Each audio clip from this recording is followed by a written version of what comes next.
ลดรายจ่ายลดใช้พลังงานร่วมฝ่าวิกฤตครั้งนี้ไปด้วยกันผมกริดโทนขอชวนฮีโร่ขาประจำที่สัญญาว่าจะมาบริจาคโลหิตทุก3 เดือนและผู้บริจาคโลหิตครั้งแรกที่อยากให้อยู่กับเราไปนานๆส่วนคนที่หายไปเรายังรอคุณกลับมาเสมอนะสำหรับคนที่ไม่เคยบริจาคโลหิตมาเป็นผู้ให้และเป็นครอบครัวเดียวกันเพราะทุกวินาทีคือโอกาสช่วยชีวิตการให้เลือดจึงรอไม่ได้ติดตาม Give Blood Now ให้เลือดให้ได้ให้เลยในทุกแพลตฟอร์ม Official ของศูนย์บริการโลหิตแห่งชาติสภากาชาติไทยนายกรัฐมนตรีหารือทีมเศรษฐกิจรับมือวิกฤตพลังงานขณะที่รองนายกรัฐมนตรีและรัฐมนตรีว่าการกระทรวงการคลังยืนยันมีแผนรองรับไว้แล้วและจะดำเนินการทันทีหลังมีรัฐบาลชุดใหม่นายอนุทินชาญวิรากูลนายกรัฐมนตรีเรียกประชุมแก้ปัญหาวิกฤตพลังงานโดยมีนายพิพัฒน์รัชกิจประการรองนายกรัฐมนตรีและรัฐมนตรีว่าการกระทรวงคมนาคมนายเอกนิติธรรมประภาสรองนายกรัฐมนตรีและรัฐมนตรีว่าการกระทรวงการคลังนายอัธพลเลิกพิบูลรัฐมนตรีว่าการกระทรวงพลังงาน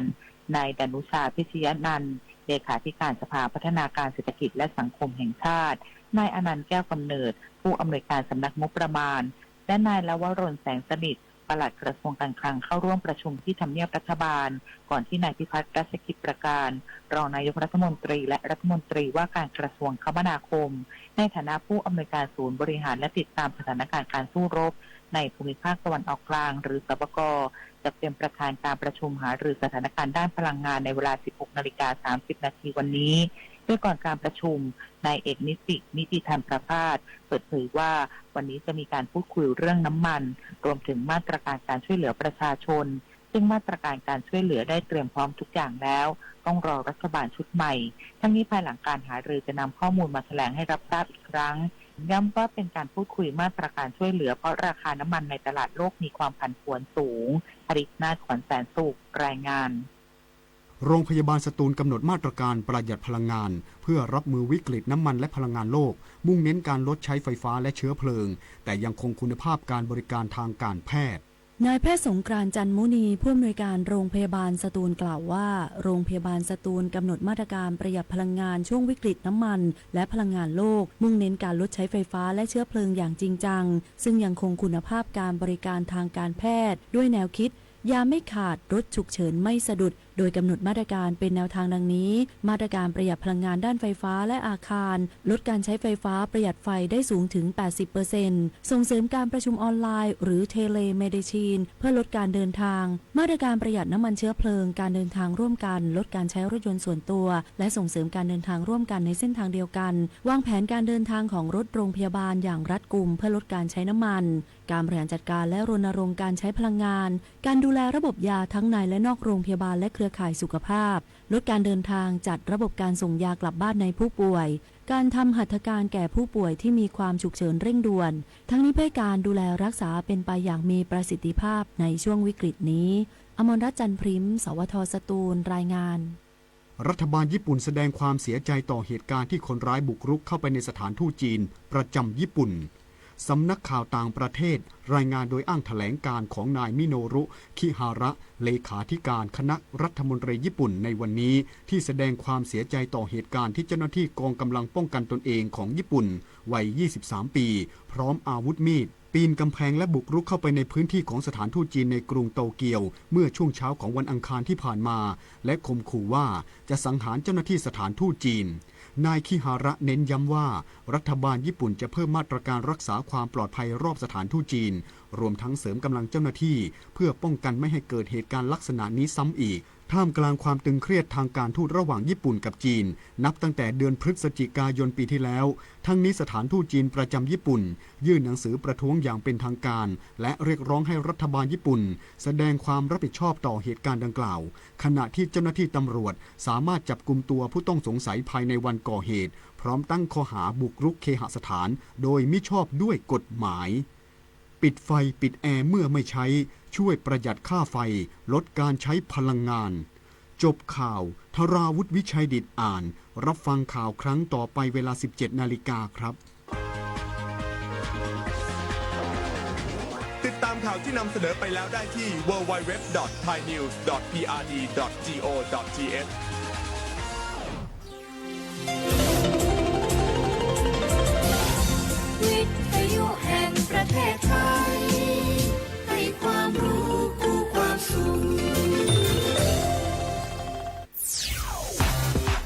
ำลังฟัง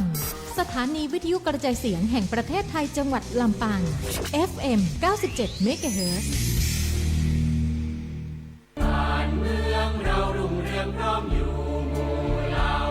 ชาติศาสนาพระมหากษัตริย์คือสถาบันหลักที่อยู่คู่ประเทศไทยมายาวนานความมั่นคงของชาติไม่ได้อยู่ที่ใครคนใดคนหนึ่งแต่อยู่ที่ความเข้าใจและความตระหนักรู้ของพวกเราทุกคน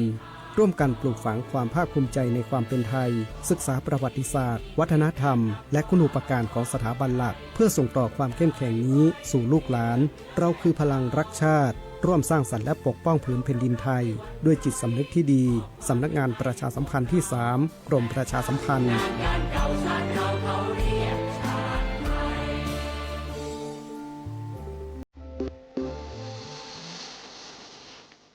หลากหลายข้อมูลข่าวสารจากรัฐจัดเต็มข่าวเด่นในพื้นที่เมืองเหนือเวลาดี 4 โมงแรงในรายการอู้ข่าวจางเหนือต่างสถานีวิทยุแห่งประเทศไทยภาคเหนือตอนบน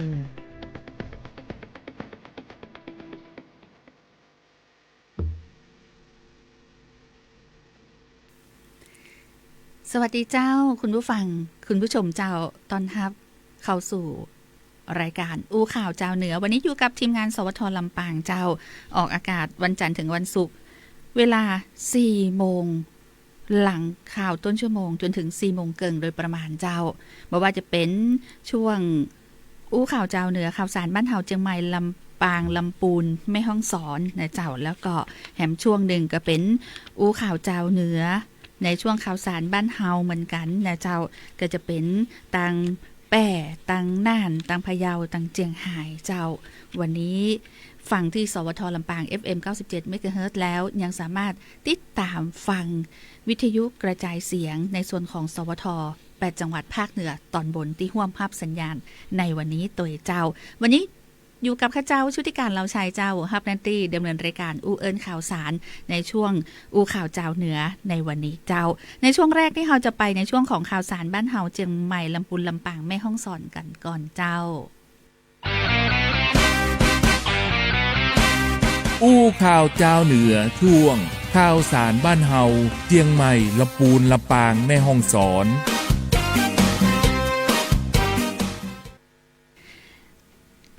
มาที่จังหวัดลำปางก่อนกันละกันเนาะจังหวัดลำปางเจ้าจัดอบรมโครงการส่งเสริมการลดการใช้พลังงานในภาครัฐปีงบประมาณ 2569 เจ้าวันนี้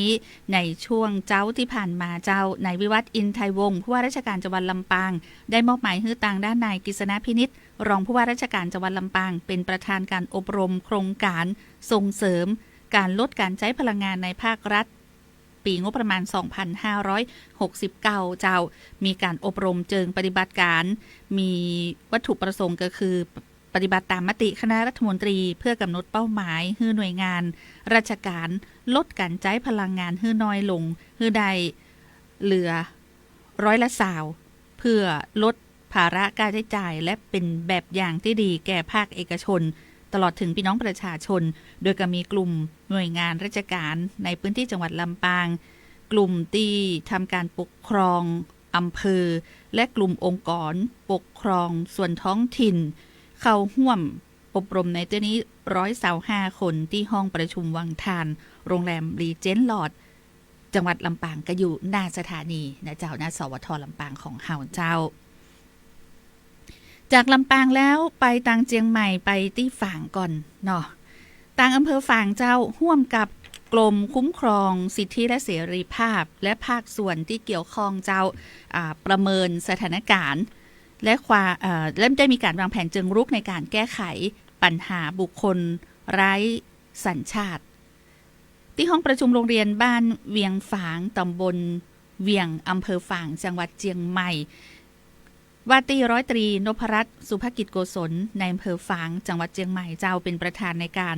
เข้าร่วมการประชุมเชิงปฏิบัติการเพื่อประเมิน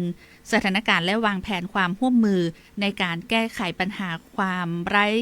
รัฐไร้สัญชาติซึ่งจัดขึ้นโดยกรมคุ้มครอง สิทธิและเสรีภาพกระทรวงยุติธรรม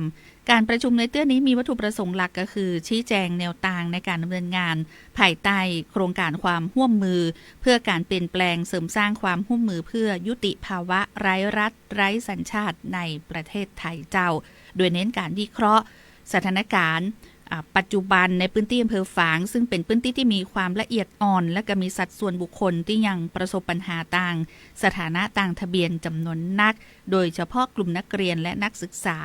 โดยมีบุคลากรทางการศึกษาจากโรงเรียนในเขตพื้นที่อำเภอฝางเข้าร่วมกว่า60โรงเรียนพร้อมด้วยตัวแทนจากหน่วยงานองค์กรภาคีเครือข่ายที่เกี่ยวข้องเข้าร่วมประชุมโดยได้มีการประเมินสถานการณ์วิเคราะห์จำนวนและก็ข้อจำกัดของนักเรียนนักศึกษาที่ยังไร้สถานะในปัจจุบันและก็ได้มีการกำหนดกลไกการส่งต่อข้อมูลและการช่วยเหลือต่างกฎหมายระหว่างโรงเรียนและก็หน่วยงานปกครองตลอดถึงเปิดเวทีให้ต่างภาคีเครือข่ายเสนอแนะแนวทางที่สอดคล้อง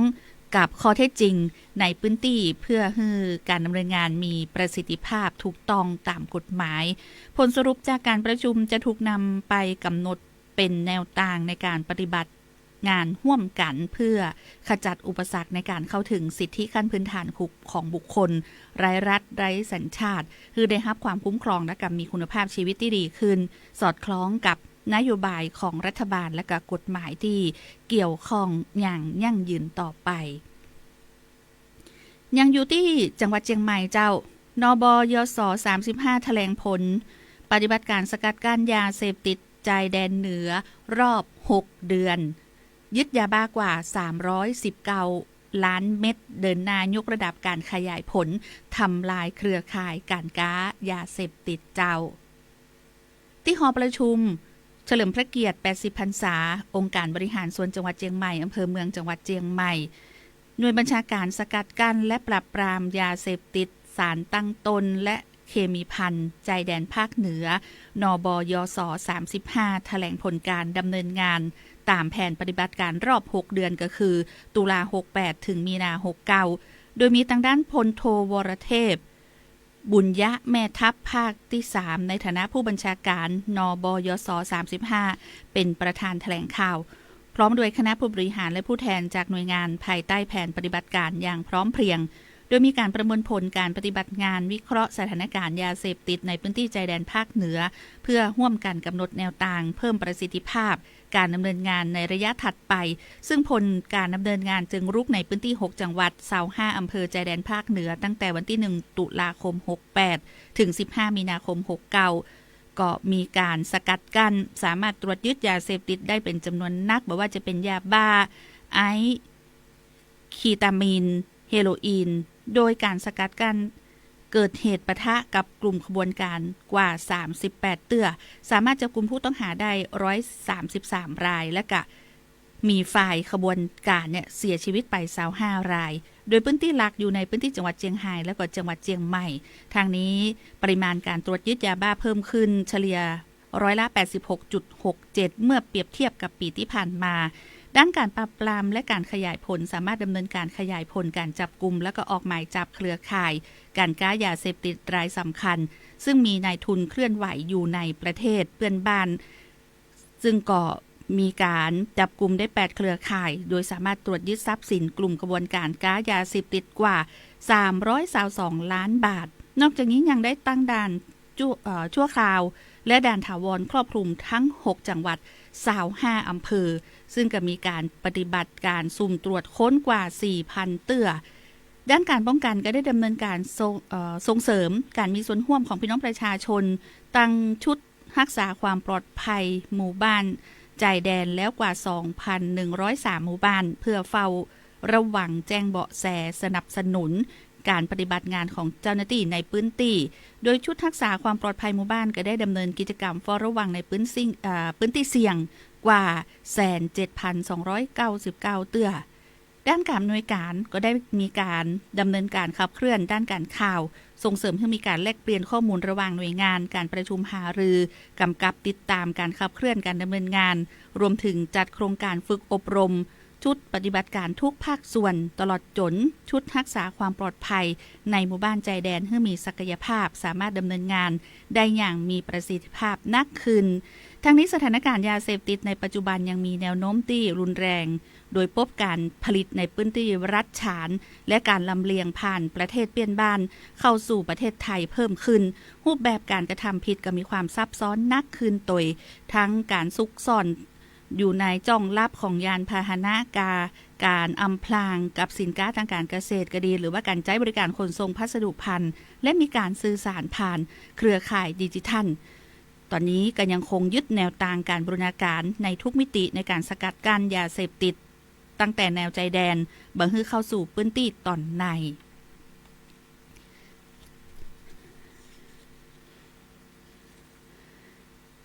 ที่จังหวัดลำพูนนะเจ้าลำพูนศูนย์ปฏิบัติการโต้ตอบภาวะฉุกเฉินด้านการแพทย์และการสาธารณสุขสำนักงานสาธารณสุขจังหวัดลำพูนแจ้งเตือนประชาชนดูแลสุขภาพป้องกันผลกระทบจากสถานการณ์ฝุ่น PM 2.5 นายแพทย์ศักดิ์สิทธิ์บ่อแก้วนายแพทย์สาธารณสุขจังหวัดลำพูนแจ้งเตือนประชาชนกรณีปริมาณฝุ่น PM 2.5 ระดับที่มีผลกระทบต่อสุขภาพจากสถานการณ์ฝุ่นละอองขนาดน้อย PM 2.5 ของวันที่25มีนาคม7 โมงที่เพิ่มสูงขึ้นถึงระดับที่มีผลกระทบต่อสุขภาพของประชาชนอยู่ที่ 75.1 ไมโครกรัมต่อลูกบาศก์เมตรขึ้นไปโดยพบปริมาณฝุ่นละอองขนาดน้อย PM 2.5 ที่สถานีตรวจวัดอำเภอลี้ 123.4 ไมโครกรัมต่อลูกบาศก์เมตรแล้วก็สถานีตรวจวัดอำเภอเมืองลำพูน 70.7 ไมโครกรัมต่อลูกบาศก์เมตรทางด้านนายแพทย์สาธารณสุขจังหวัดลำพูนในฐานะผู้บัญชาการเหตุการณ์ศูนย์ปฏิบัติการตอบโต้ภาวะฉุกเฉินทางด้านการแพทย์และสาธารณสุขแจ้งเตือนประชาชนโดยมีข้อแนะนำให้ประชาชนทั่วไปสวมหน้ากากป้องกันฝุ่นทุกครั้งเมื่อออกนอกอาคารงดการทำกิจกรรมกลางแจ้งงดการออกกำลังกายกลางแจ้งส่วนแม่หญิงท้องละอ่อนผู้สูงอายุผู้ป่วยโรคหอบหืดถูกโรคทุงลมโป่งพองมะเร็งปอดผู้ป่วยติดเตียงก็ควรอยู่ในห้องปลอดฝุ่นสวมหน้ากากอนามัยทุกครั้งเมื่อออกนอกตัวอาคารและทำกิจกรรมกลางแจ้งแล้วก็มีการจัดเตรียมยาอุปกรณ์ที่จำเป็นรวมถึงปฏิบัติตามคำแนะนำของแพทย์หากพบอาการผิดปกติอย่างว่าไอก็ดีระคายเคืองตาหายใจลำบากก็คือไปพบเจ้าหน้าที่สาธารณสุขใกล้บ้านหรือว่าขอคำปรึกษาผ่านคลินิกมลพิษออนไลน์หรือหมอพร้อม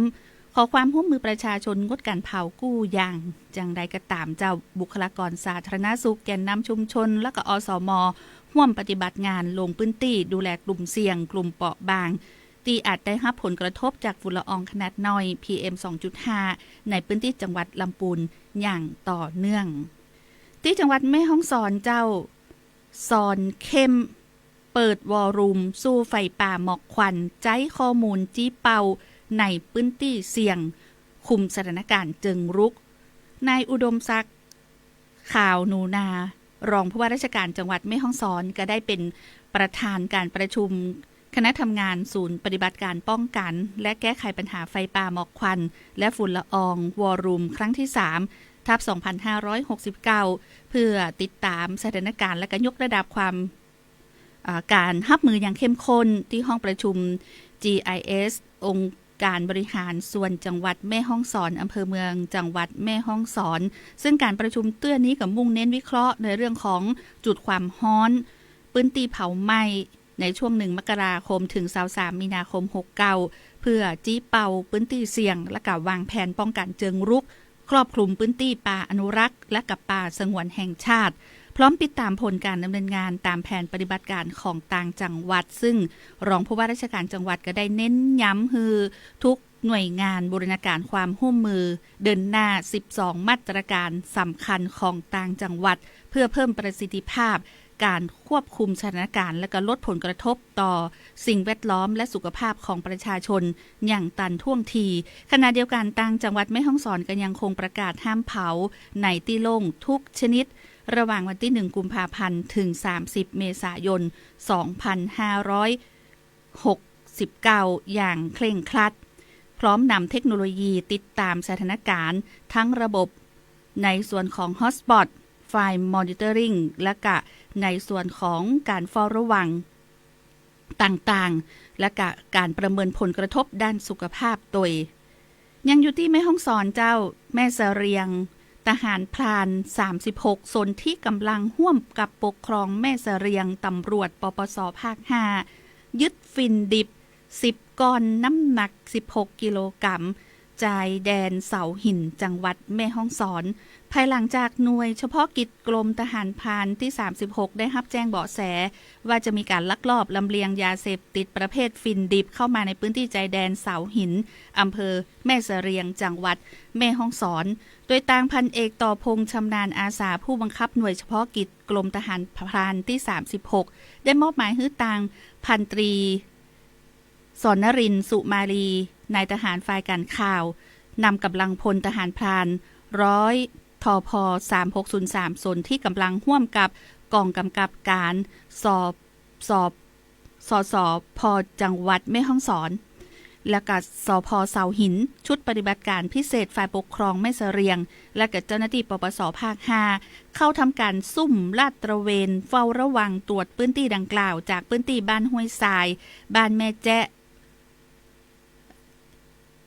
ผ่านจ้องต่างธรรมชาติเข้ามาในเขตพื้นที่บ้านแม่โปหมู่ 3 ตำบลเสาหินอำเภอแม่เสรียงจังหวัดแม่ฮ่องสอนจากการตรวจสอบลาดตระเวนตามลำห้วยก็ได้รับแจ้งเบาะแสเจ้าหน้าที่หันประจาย2 คนในระยะไกลซึ่งทั้ง2ก็ได้สะพายกระเป๋า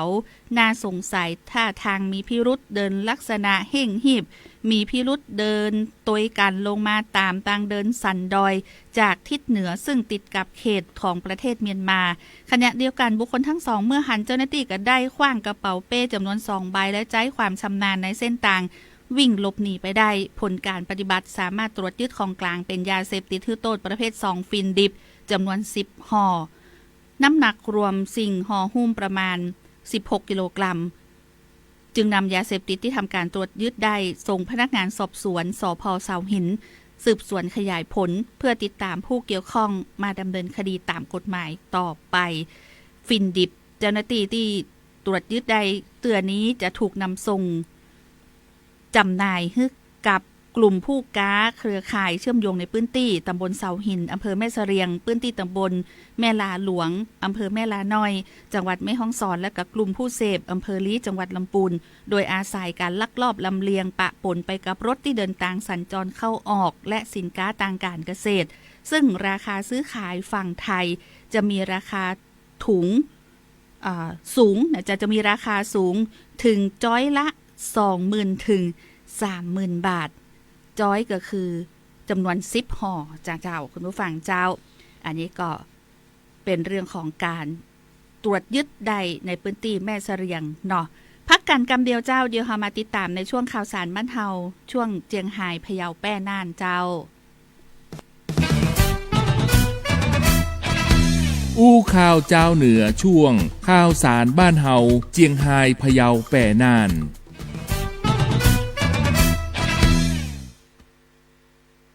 ที่เจียงไฮ้ก่อนเจ้าพาณิชย์เจียงไฮ้ลงพื้นที่ตลาดล้านเมืองคุมเข้มราคาสินค้าและก็ป้องปรามการกักตุนทางด้านนางสุภมิตรเต็งเพพาณิชย์จังหวัดเจียงไฮ้มอบหมายให้นางดวงเดือน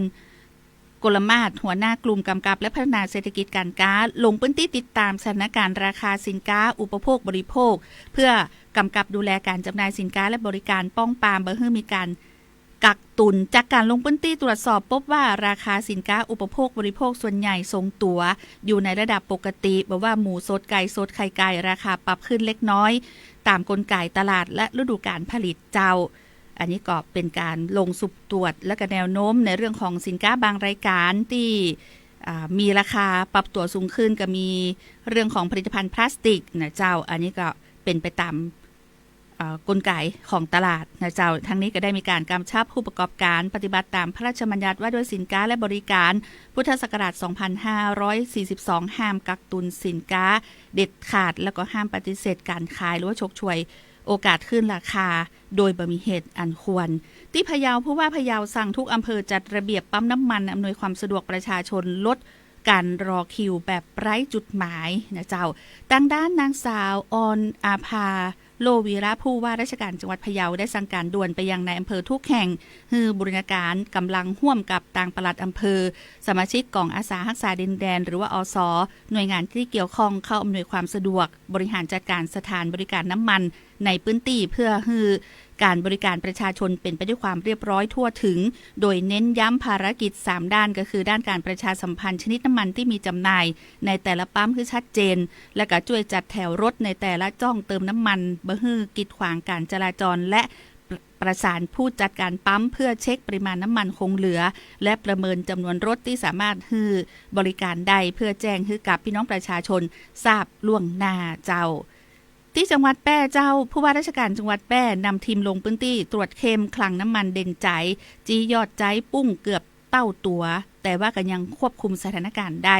ที่คลังน้ำมันปตท.เด่นใจอำเภอเด่นใจจังหวัดแพร่นายสมชัยเลิศประสิทธิพันธ์ผู้ว่าราชการจังหวัดแพร่พร้อมโดยหัวหน้าส่วนราชการที่เกี่ยวข้องกับลงพื้นที่ตรวจเยี่ยมฮับจ่ายน้ำมันเชื้อเพลิงโดยมีนายวิเชียรบุญยวุฒิผู้จัดการส่วนคลังน้ำมันเด่นใจให้การต้อนรับและก็รายงานการกระจายน้ำมันในพื้นที่แล้วก็ในส่วนของการลงพื้นที่นะเจ้าผู้ว่าราชการจังหวัดแพร่ก็ได้เปิดเผยว่าจากการติดตามสถานการณ์ก็พบว่าคลังน้ำมันเนี่ยยังสามารถจ่ายน้ำมันได้เกือบปกติแม้ว่าความต้องการการจ่ายน้ำมันจะเพิ่มสูงขึ้นอย่างต่อเนื่องก็ตามแต่ว่าปัจจุบันก็เพิ่มขึ้นเกือบ500,000 ลิตรต่อวันแต่ว่าระบบการรับการจ่ายน้ำมันก็ยังคงมีประสิทธิภาพเจ้าสามารถรองรับความต้องการได้แล้วก็ในส่วนของผู้จัดการคลังน้ำมันเด่นใจก็ระบุว่าจากสถานการณ์ความต้องการที่จ่ายน้ำมันเพิ่มขึ้นส่งผลให้ปริมาณน้ำมันในเรื่องของการจ่ายน้ำมันจากคลังเพิ่มขึ้นเกือบเท่าตัวโดยบริษัทปตท.น้ำมันและการค้าปลีกจำกัดมหาชนหรือ OR ก็เร่งดำเนินตามมาตรการบริหารจัดการคลังระบบขนส่งอย่างเต็มศักยภาพนะเจ้าแล้วก็จากการสำรวจเตือนนี้เนาะก็ได้มีความเป็นบอกว่าในส่วนของน้ำมันเนี่ยยังคงเพียงพอสำหรับสถานีเจ้าส่วนที่จังหวัดน่านเจ้าผู้ว่าจังหวัดน่านร่วมกับภาคประชาสังคมผู้นำชุมชนลงพื้นที่ติดตามความคืบหน้าโครงการต่างวิ่งต่างจักรยานเมืองเก่าเพื่อยกระดับการท่องเที่ยวคุณภาพสูงทางด้านนายชัยนรงค์วงใหญ่ผู้ว่าราชการจังหวัดน่านพร้อมหัวหน้าส่วนราชการคณะภาคประชาสังคมนำโดยนายพิรมเทพสุคนประธานชมรมจักรยานจังหวัดน่านผู้นำชุมชนบ้านจ้างกัมและหน่วยงานที่เกี่ยวข้องก็ลงพื้นที่ติดตามความ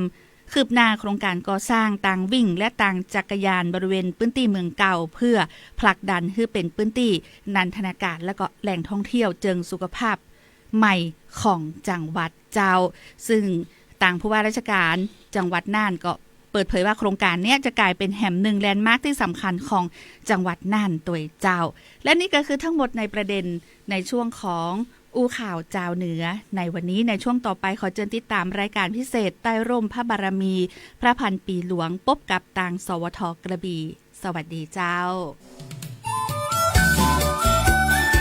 ติดตามรับฟังรายการอู้ข่าวเจ้าเหนือได้ทุกวันจันทร์ถึงวันศุกร์เวลาดี 4 โมงแรงทางสวท.ลำปาง FM 97 เมกะเฮิรตซ์สวท.ลำพูน FM 95 เมกะเฮิรตซ์สวท.พะเยา FM 95.25 เมกะเฮิรตซ์สวท.แพร่ FM 91 เมกะเฮิรตซ์สวท.น่าน FM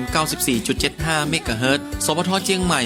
FM 98 เมกะเฮิรตซ์และ AM 639 กิโลเฮิรตซ์สวท.ฝาง FM 89.25 เมกะเฮิรตซ์สวท.เจียงไฮ้ FM 95.75 เมกะเฮิรตซ์สวท.แม่ฮ่องสอน FM 104 เมกะเฮิรตซ์สวท.แม่เสรียง FM 90.5 เมกะเฮิรตซ์และสวท.เพื่อการเรียนรู้และเตือนภัยภาคเหนือ AM 549 กิโลเฮิรตซ์และเพจ Facebook ของแต่ละสถานีเนอร์ครับไปกัน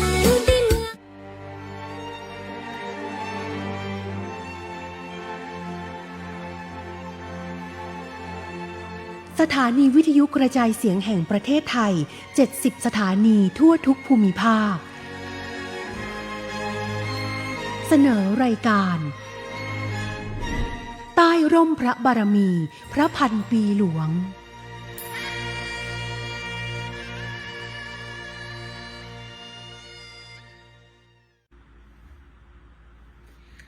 สวัสดีค่ะขอนำทุกท่านเข้าสู่รายการใต้ร่มพระบารมีพระพันปีหลวง ซึ่งออกอากาศทุกวันจันทร์ถึงวันศุกร์ในเวลา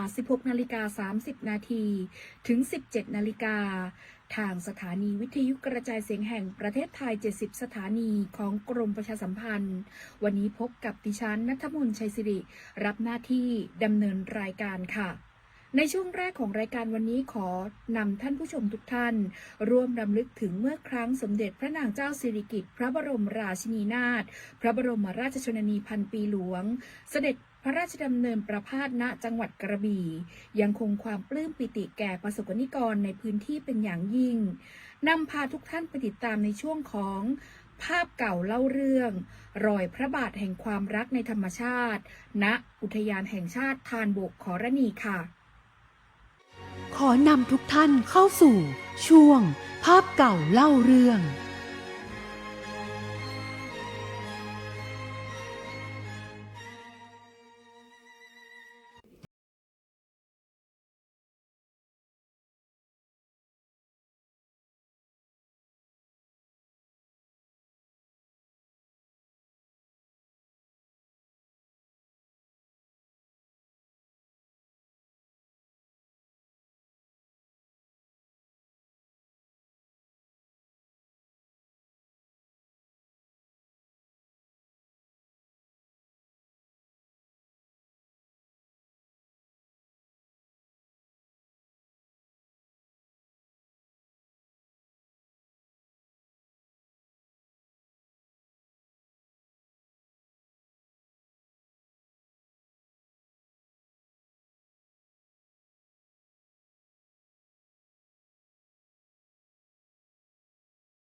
สำหรับช่วงต่อไปของรายการค่ะ ช่วงตามรอยพระเมตตา วันนี้ขอนำเสนอพระมหากรุณาธิคุณ และพระวิสัยทัศน์อันยาวไกลของสมเด็จพระพันปีหลวง ที่ทรงมุ่งมั่นอนุรักษ์ทรัพยากรธรรมชาติ และสร้างความยั่งยืนให้แก่แผ่นดินไทย กับโครงการอนุรักษ์พันธุ์กล้วยไม้รองเท้านารีของจังหวัดกระบี่ค่ะ ขอนำทุกท่านเข้าสู่ช่วงตามรอยพระเมตตา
สุดท้ายของรายการค่ะช่วงของสารต่อพระราชปณิธานพบกับเรื่องราวของป่าทุ่งทะเลจากพระราชฤทัยสู่ป่าแห่งความยั่งยืนค่ะช่วงสารต่อพระราชปณิธาน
แท้จริงคือการพัฒนาที่ไม่ทิ้งใครไว้ข้างหลังไม่ทำลายธรรมชาติและ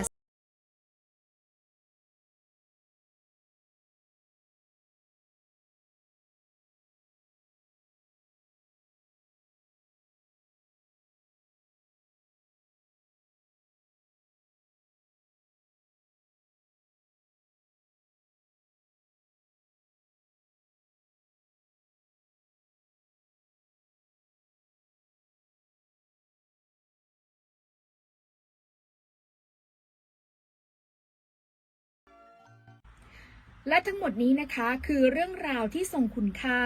ในรายการใต้ร่มพระบารมีพระพันปีหลวงโดยสถานีวิทยุกระจายเสียงแห่งประเทศไทยจังหวัดกระบี่ภายใต้การกำกับและอำนวยการผลิตของผู้อำนวยการสำนักประชาสัมพันธ์ที่ 5 กรมประชาสัมพันธ์และผู้อำนวยการสถานีวิทยุกระจายเสียงแห่งประเทศไทยจังหวัดกระบี่พรุ่งนี้ติดตามรับฟังรับชมรายการใต้ร่มพระบารมีพระพันปีหลวงได้ทางสวทเบตงสำหรับวันนี้ดิฉันณัฐมนต์ชัยศิริพร้อมด้วยทีมงานสวทกระบี่จากลาไปก่อนนะคะสำหรับวันนี้สวัสดีค่ะ